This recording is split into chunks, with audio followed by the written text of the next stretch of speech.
Oke, selamat pagi, eh, yang terhormat kepada Bapak Syawidan SEMM serta teman-teman sekalian. Di sini s- saya dari kelompok 4 ingin mempresentasikan international capital budgeting dan foreign direct investment. Eh, Perkenalkan, nama saya Amel Friskila sebagai moderator serta teman-teman saya yang bernama Alzalifa, Zaza Feliza, dan Ronaldus Boli Emar.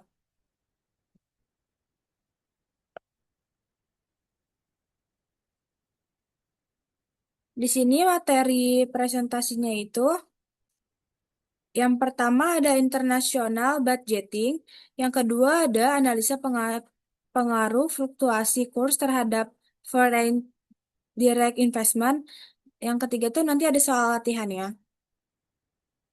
Yang di sini ada kata pengantarnya yaitu dalam ekonomi global, perusahaan sering menghadapi keputusan investasi lintas negara, international capital budgeting, dan foreign direct investment atau FDI menjadi dua konsep utama dalam menentukan proyek yang menguntungkan secara internasional. Fokus utamanya yaitu bagaimana menilai, memilih, dan mengelola investasi luar negeri secara efisien. Di sini ya, yang selanjutnya ada International Capital Budgeting adalah proses evaluasi dan pengambilan keputusan atas proyek investasi jangka panjang di luar negeri. Yang selanjutnya itu ada mirip dengan capital budgeting domestik, tetapi mempertimbangkan faktor risiko internasional yang seperti yang pertama itu ada nilai tukar atau exchange rate, yaitu perubahan kurs mata uang sangat penting dalam investasi internasional. Fluktuasi nilai tukar itu dapat mempengaruhi biaya investasi awal, pendapatan yang diterima dalam mata uang asing, nilai kurs masa depan, atau dan keuntungan yang dikonversi ke mata uang domestik. Jika nilai tukar bergejolak, risiko kerugian meningkat. Karena itu, perusahaan harus mempertimbangkan prediksi kurs dan strategi lindungi nilai atau hedging. Yang kedua itu ada risiko politik, yaitu investasi di luar negeri dipengaruhi oleh kondisi politik negara tujuan seperti pergantian pemerintahan, kebijakan nasional si aset, konflik dan ketidakstabilan politik, pembatasan terhadap perusahaan asing. Nah, jika risiko politik tinggi, kemungkinan kerugian investasi juga meningkat. Yang ketiga itu ada perbedaan pajak antar negara. Setiap negara itu kan memiliki peraturan pajak berbeda. Misalnya pajak penghasilan perusahaan, pajak dividen, pajak impor-ekspor, insentif pajak untuk investor asing. Nah, perbedaan pajak ini mempengaruhi arus kas, bersih, dan kelayakan investasi perusahaan. Harus membandingkan efek pajak di negara asal dengan negara tujuan. Yang keempat itu, yang terakhir ada repatriasi laba dan kontrol mata uang asing, yaitu memulangkan keuntungan dari negara investasi ke negara asal perusahaan. Ada beberapa negara itu membatasi jumlah laba yang dibawa pulang, menetapkan syarat khusus, atau mengontrol aliran keluar mata uang asing. Mengakibatnya itu arus kas perusahaan dapat tertahan, nilai keuntungan bisa berkurang, atau waktu penerimaan laba menjadi tidak pasti. Ini adalah faktor penting dalam menilai kelayakan suatu proyek asing. Selanjutnya itu ada tujuan internasional capital budgeting, yaitu menilai kekayaan finansial proyek luar negeri, mengidentifikasi risiko dan potensi keuntungan internasional, mengoptimalkan alokasi modal global perusahaan, mendukung strategi ekspansi internasional perusahaan. Selanjutnya ada faktor-faktor yang dipertimbangkan. Yang pertama itu ada nilai tukar valuta asing atau exchange rate risk, yaitu perubahan kurs dapat mengubah nilai arus kas proyek. Selanjutnya itu ada kebijakan pemerintah dan risiko politik nasional, pembatasan modal, dan ketidakstabilan politik. Yang ketiga ada perbedaan pajak dan biaya modal, tarif pajak, potongan pajak ganda, dan biaya pajak lokal. Yang terakhir itu ada transfer pricing dan repatriasi laba, yaitu pembatasan pengiriman laba dan kembali ke negara asal. Selanjutnya itu ada metode penilaian investasi internasional. Yang pertama itu ada Net Present Value atau NPV, yaitu menghitung selisih antara nilai sekarang arus kas masuk dan arus kas keluar proyek internasional. Yang kedua itu ada Internal Rate of Return atau IRR, yaitu tingkat pengembalian investasi yang menyamakan nilai NPV menjadi nol. Yang ketiga itu adjust present value atau APV, yaitu digunakan jika ada perbedaan dalam pembiayaan lokal dan global. Nah, yang terakhir itu ada yang keempat ada real option approach, yaitu mempertimbangkan fleksibilitas menjadi manajerial dalam menghadapi ketidakpastian. Selanjutnya akan dijelaskan oleh teman saya.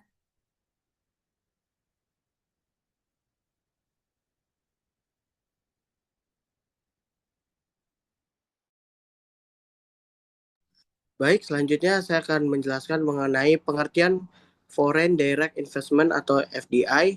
Jadi FDI adalah investasi langsung yang dilakukan oleh perusahaan atau individu dari suatu negara ke dalam bisnis di negara lain. Yang kedua, biasanya melibatkan kendali manajerial dan pembentukan aset tetap seperti pabrik, kantor cabang, atau anak perusahaan. Next. Kemudian ada hubungan capital budgeting dan FDI. Jadi capital budgeting ini digunakan untuk menilai kelayakan finansial proyek FDI.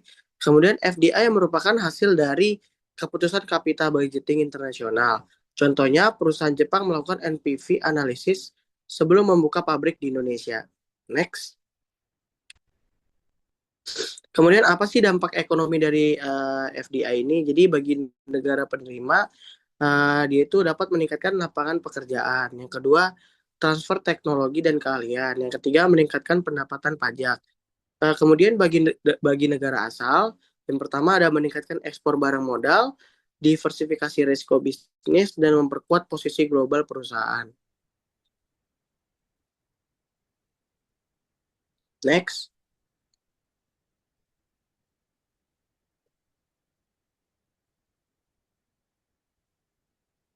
Next. Kemudian ada analisa pengaruh fluktuasi kurs valuta asing terhadap foreign direct investment atau FDI. Jadi FDI itu sendiri adalah penanaman modal langsung dari investor asing ke suatu negara dalam bentuk pendirian usaha baru, penambahan kapasitas produksi atau pembelian aset perusahaan.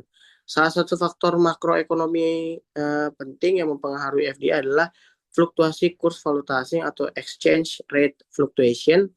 Kemudian perubahan nilai tukar dapat mempengaruhi daya tarik suatu negara sebagai tujuan investasi karena berdampak pada biaya investasi, tingkat keuntungan, serta risiko finansial.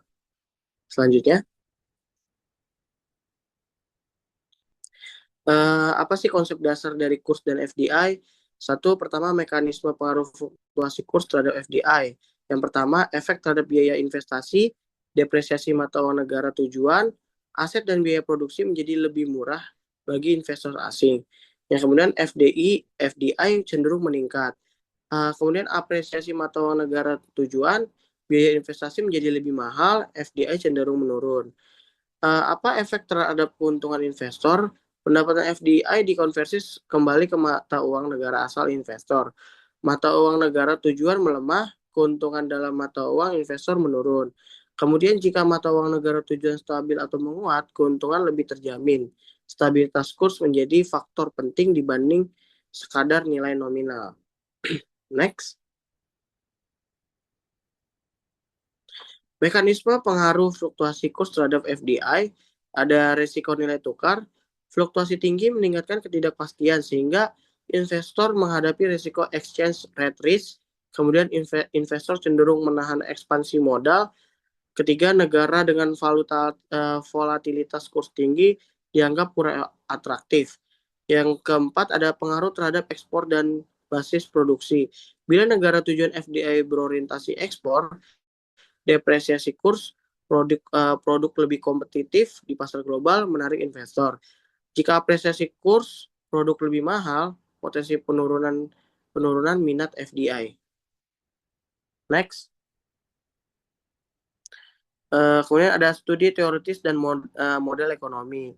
Yang pertama, model Dunning-Ollie atau ownership, location, sama internalization. Fluktuasi kurs mempengaruhi elemen location and advantage, yaitu biaya tenaga kerja dalam USD, stabilitas makroekonomi, dan daya saing ekspor. Yang kedua ada theory of exchange rate uncertainty. Teori ini menjelaskan bahwa volatilitas kurs meningkatkan resiko. Kemudian investor cenderung menunda investasi atau real option teori. Yang ketiga ada pure cashing power parity effect. Jadi depresiasi mata uang dapat membuat biaya produksi lebih rendah sehingga negara menjadi basis produksi yang menarik. Next. Selanjutnya akan dilanjutkan oleh teman saya Al Zalifa. Silakan.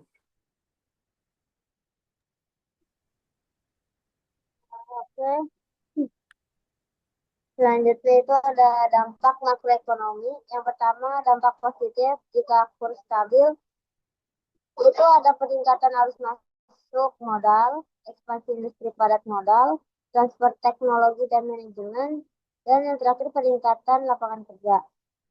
Yang kedua, dampak negatif jika kurs berfluktuasi ekstrem.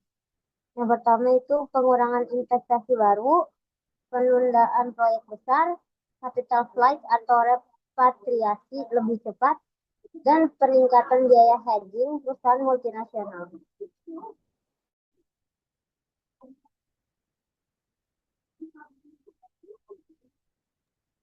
Oke, sudah materi dari kelompok kami. Jika ada pertanyaan, jika ditanyakan oleh kolom komentar ya. Sekian presentasi dari kelompok kami. Kurang lebihnya mohon maaf. Terima kasih. Di sini selanjutnya kita akan membahas mengenai review jurnal. Yang pertama itu ada review jurnal dari saya sendiri. Di sini ada link webnya untuk review jurnal yang saya pilih. Jurnal saya yang pilih itu berjudul Capital Budgeting dan and Budgeting Parties of Foreign Operation in Uzbekistan, an Exploration Study, yang dipublish dalam International Journal of Strategic Cost Management edisi Spring 2004. Jurnal ini berfokus pada praktik penganggaran modal dan sistem pengendalian anggaran perusahaan asing yang beroperasi di Uzbekistan, serta faktor dan risikonya. Di sini ada ringkasan isi jurnalnya itu, yang jurnal ini membahas bagaimana perusahaan asing melakukan evaluasi investasi, menyusun anggaran, dan mengelola risiko ketika beroperasi di Uzbekistan, sebuah negara yang baru merdeka pasca pecahnya Soviet dan memiliki kondisi ekonomi serta politik yang tidak stabil. Penulis menjelaskan latar belakang lingkungan bisnis Uzbekistan termasuk tingkat ketidakpastian ekonomi, regulasi ketat, inflasi tinggi, dan infrastruktur yang kurang berkembang. Melalui survei dan wawancara, jurnal ini menggambarkan bagaimana perusahaan asing menilai risiko lingkungan, teknik, dan yang mereka gunakan untuk analisis investasi, tingkat profitabilitas yang mencapai, dan tantangan dalam pengendalian anggaran. Dalam pengendalian anggaran, temuan jurnal ini menunjukkan ketidaksesuaian data ekonomi lokal, tingginya varians anggaran, dan hambatan struktural yang mempengaruhi kinerja perusahaan asing. Di sini ada tujuan penelitiannya itu. Tujuan penelitian utamanya itu adalah memberikan bukti empiris tentang bagaimana perusahaan asing menerapkan praktik capital budgeting serta sistem budgetary control ketika beroperasi di Uzbekistan. Selain itu, penelitian ini bertujuan mengevaluasi bagaimana perusahaan menilai menilai risiko lingkungan bisnis, faktor yang mempengaruhi keputusan investasi, serta efektif, efektif, efektivitas metode evaluasi proyek yang mereka gunakan. Penelitian ini juga diarahkan untuk memahami penyebab tingginya tingkat kegagalan investor asing di Uzbekistan dan memberikan perspektif awal bagi peneliti selanjutnya untuk mengenai praktik manajerial di negara-negara berkembang.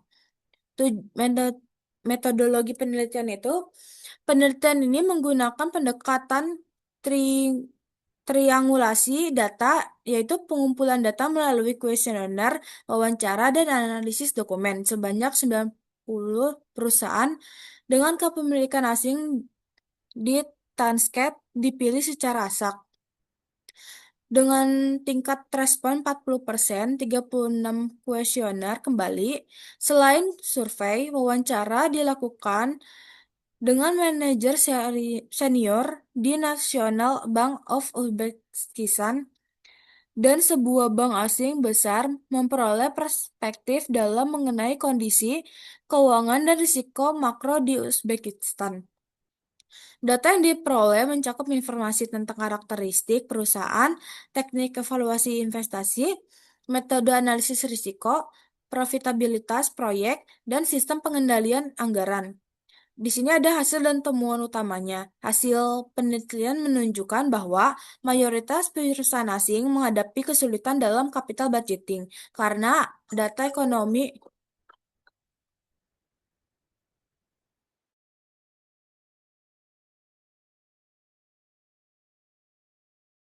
Oh, maaf, tadi ada gangguan. Eh, oke, saya lanjut. Tingkat inflasi tidak dapat diprediksi karena nilai tukar sangat fluktuatif.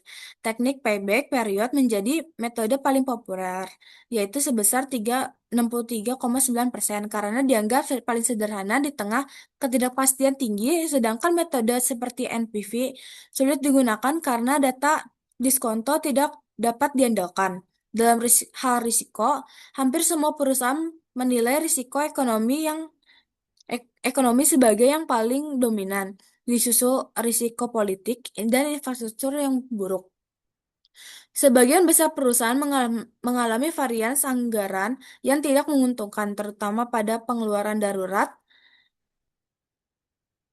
yang mencakup praktik seperti suap. Meskipun demikian, sekitar 61% perusahaan masih menganggap operasi mereka menguntungkan. Meski pun banyak mencatat profit yang lebih rendah dari ekspektasi. Joint venture ditemukan menjadi modal investasi yang paling efektif, terutama bagi perusahaan yang membutuhkan akses jaringan lokal. Di sini ada kekuatan jurnal. Kekuatan jurnal utama ini terletak pada penggunaan metode triangulasi yang memperkaya kualitas data sehingga temuan menjadi kredibel. Jurnal ini juga memberikan gambaran komprehensif mengenai lingkungan bisnis di Uzbekistan, termasuk kondisi ekonomi, regulasi pemerintah, dan tantangan operasional nyata yang dihadapi perusahaan asing. Selain itu, penelitian ini mengisi kekosongan literatur karena sangat sedikit studi empiris mengenai praktik manajerial perusahaan di negara-negara pasca Soviet. Penulis juga menyajikan analisis yang terstruktur dan lugas, diperkuat oleh data statistik, wawancara, dan tabel yang informatif. Kelemahannya itu meskipun informatif, penelitian ini tidak memiliki beberapa sampel, tidak memiliki beberapa kelemahan. Sampel penelitian relatif kecil, yaitu hanya sebesar 36 perusahaan, sehingga hasilnya tidak dapat digeneralisasi untuk seluruh populasi. investor asing di Uzbekistan. Selain itu, penelitian ini hanya berfokus pada perusahaan yang berlokasi di Tashkent, sehingga tidak menggambarkan kondisi di wilayah lain. Beberapa data juga bersifat perspesional karena bergantung pada jawaban kuesioner dan wawancara, sehingga potensi bisa masih mungkin terjadi. Jurnal ini juga tidak menguji hubungan statistik tertentu, misalnya korelasi antar teknik evaluasi investasi dan probabilitas, sehingga sifat penelitian tetap eksploratif. Nah, kesimpulannya dari jurnal ini, penelitian ini menyimpulkan bahwa lingkungan bisnis Uzbekistan sangat menantang bagi perusahaan asing, khususnya dalam ketidakstabilan ekonomi, inflasi tinggi, serta regulasi keuangan yang ketat. Perusahaan asing lebih memilih teknik evaluasi sederhana seperti payback period karena metode keuangan yang lebih kompleks tidak dapat diterapkan secara efektif. Joint venture menjadi bentuk investasi paling menguntungkan, terutama ketika perusahaan membutuhkan akses pasar lokal. Meskipun banyak perusahaan mengalami varians anggaran yang negatif dan hambatan operasional, sebagian besar masih menilai operasi merasa cukup menguntungkan. Penulis menyarankan perlunya penelitian lanjutan untuk memperluas temuan ini ke negara post-Soviet lain untuk mengevaluasi hubungan antara praktik dan penganggaran kinerja perusahaan. Oke, selanjutnya di sini kita akan membacakan eh, review jurnal dari Kak Alzalifa.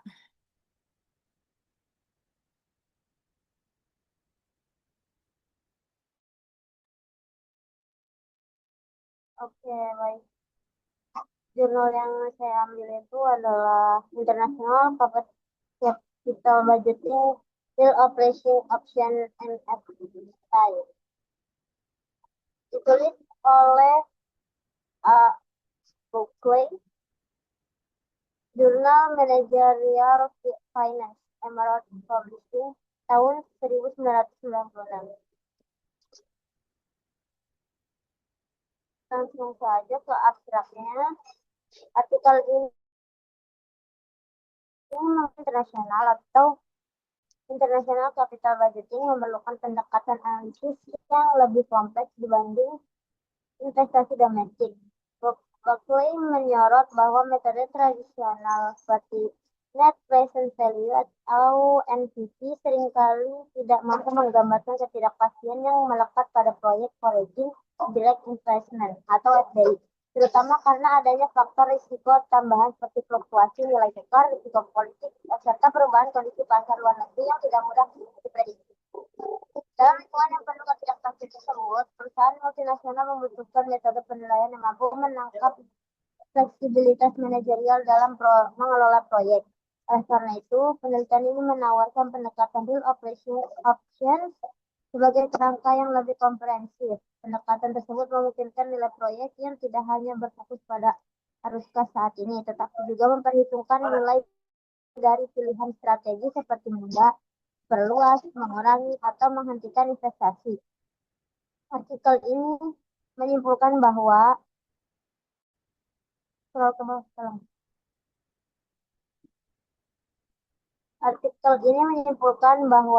penggabungan real options ke dalam capital budgeting memberikan pemahaman yang lebih realistis terhadap nilai proyek internasional serta membantu pengambil keputusan menentukan strategi investasi yang lebih adaptif. Belum selesai. Adaptif dan responsif terhadap dinamika global.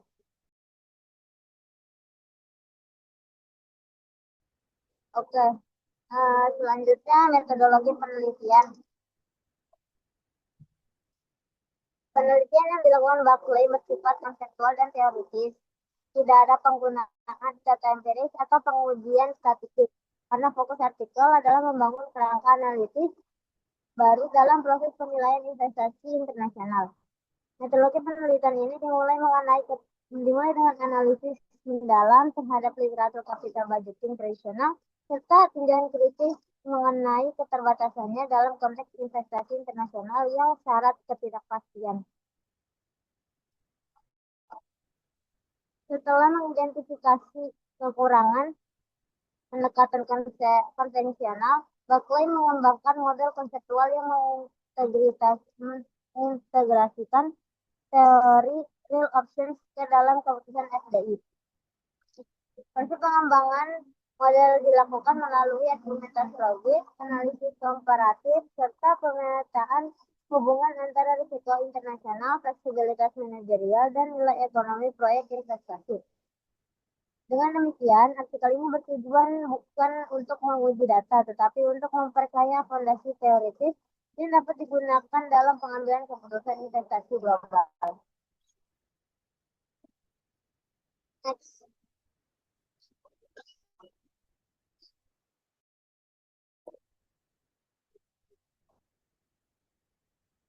Selanjutnya, teori yang digunakan itu adalah teori utama yang menjadi landasan penelitian ini adalah teori real options. Teori ini memandang bahwa sebuah proyek investasi tidak sekadar menghasilkan arus kas yang dapat didiskon seperti dalam pendekatan NPV, tetapi juga memberikan hak bagi manajemen untuk melakukan berbagai tindakan strategis berdasarkan pengembangan situasi. Real options memberikan nilai tambahan karena menawarkan fleksibilitas dan untuk merespons ketidakpastian, misalnya dengan menunda investasi informasi masih terbatas atau memperluas operasi ketika peluang pasar membaik. Selain real options, artikel ini juga menggunakan teori capital budgeting tradisional sebagai titik awal analisis. Buckley menjelaskan bagaimana metode seperti NPV, IRR, dan incremental cash flow tidak dirancang untuk menangkap unsur fleksibilitas dan risiko global. Teori risiko internasional juga menjadi fondasi penting karena proyek FDI sangat dipengaruhi oleh variabel eksternal seperti nilai tukar, kondisi makroekonomi negara lain, serta stabilitas politik. Selain itu, teori Foreign Direct Investment atau FDI digunakan untuk memahami perilaku perusahaan multinasional dalam menentukan lokasi investasi, termasuk bagaimana mereka mempertimbangkan risiko dan potensi imbal hasil jangka panjang. Penggabungan berbagai teori ini menghasilkan kerangka analitis yang lebih kaya untuk memahami keputusan investasi internasional yang kompleks. Selanjutnya, next.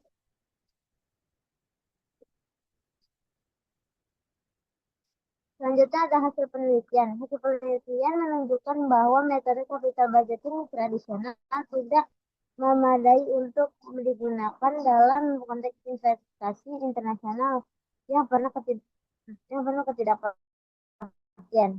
Buckley menemukan bahwa perhitungan nilai proyek berdasarkan NPV statis seringkali menyesatkan karena tidak mempertimbangkan fleksibilitas manajerial yang dapat mengubah nilai proyek serta signifikannya secara signifikan.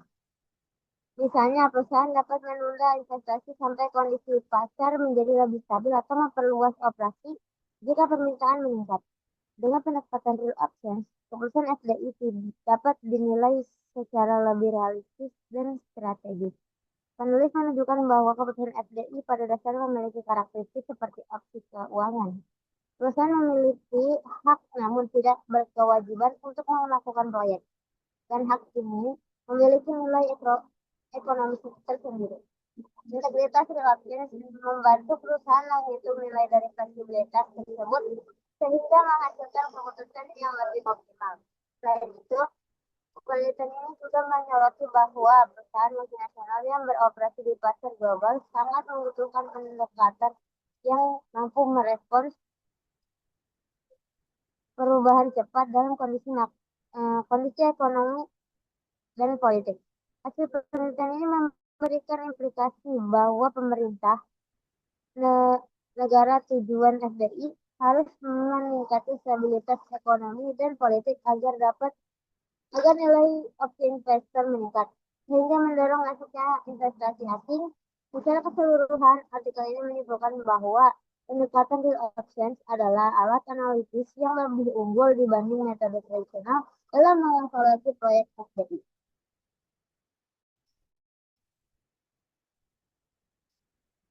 Moderator,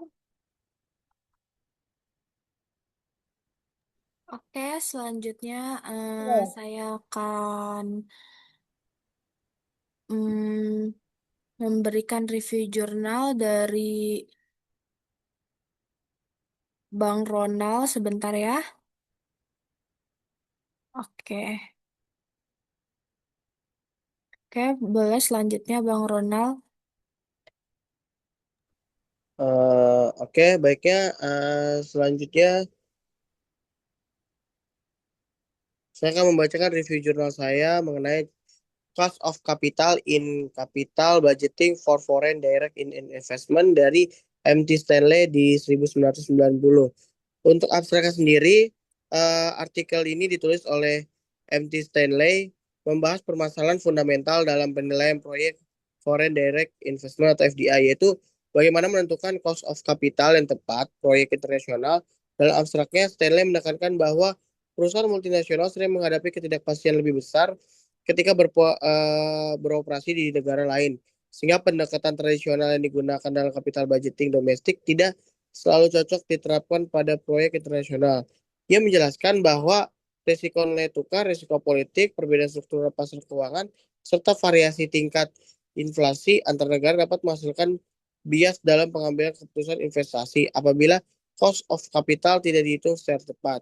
Oleh karena itu, artikel ini mencoba memberikan kerangka penilaian yang lebih komprehensif untuk menghitung biaya modal yang relevan bagi perusahaan yang melakukan FDI.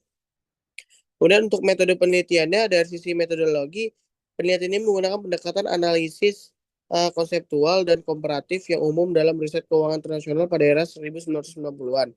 Stanley tidak melakukan uji empiris menggunakan data kuantitatif, tapi fokus pada evaluasi kritis seperti weighted average cost of capital atau WAC, atau adjusted present value atau APV, dan pendekatan tingkat diskonnya disesuaikan risiko negara.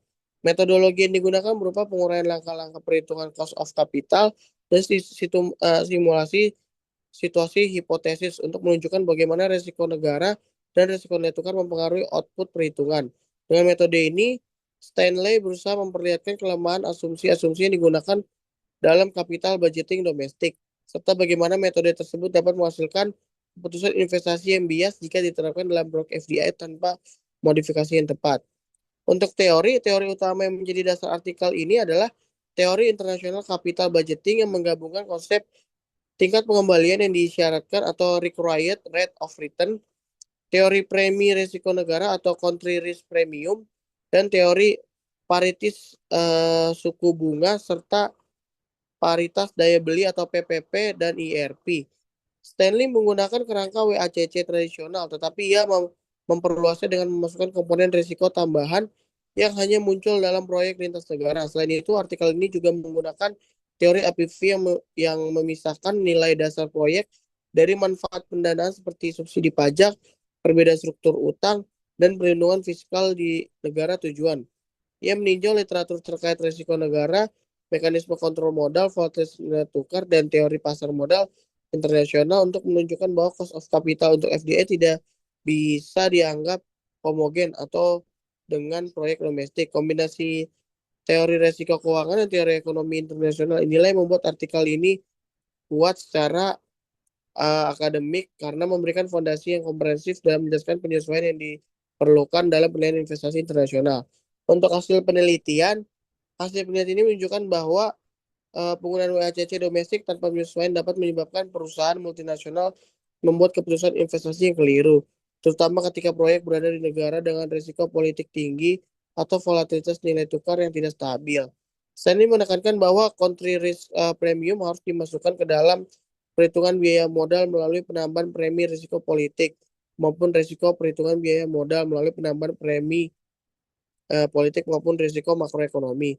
Selain itu, ia menemukan bahwa pendanaan lokal di negara tujuan dapat mengurangi risiko nilai tukar dan menurunkan biaya modal efektif proyek, sehingga perusahaan tidak selalu harus mendanai investasi menggunakan modal dari negara asal.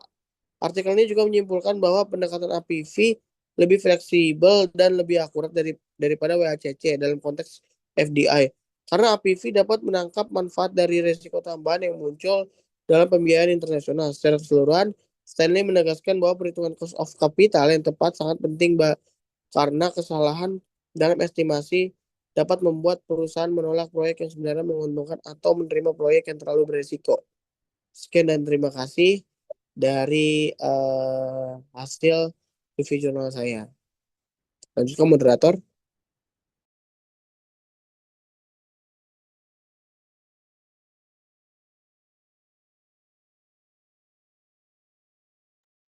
Oke, sekian. Terima kasih untuk presentasinya. Kurang lebihnya mohon maaf. Di sini kita juga udah membahas oleh review jurnal dan presentasi hari ini. Jika ada kurang-kurangnya, mohon maafkan. Wassalamualaikum warahmatullahi wabarakatuh.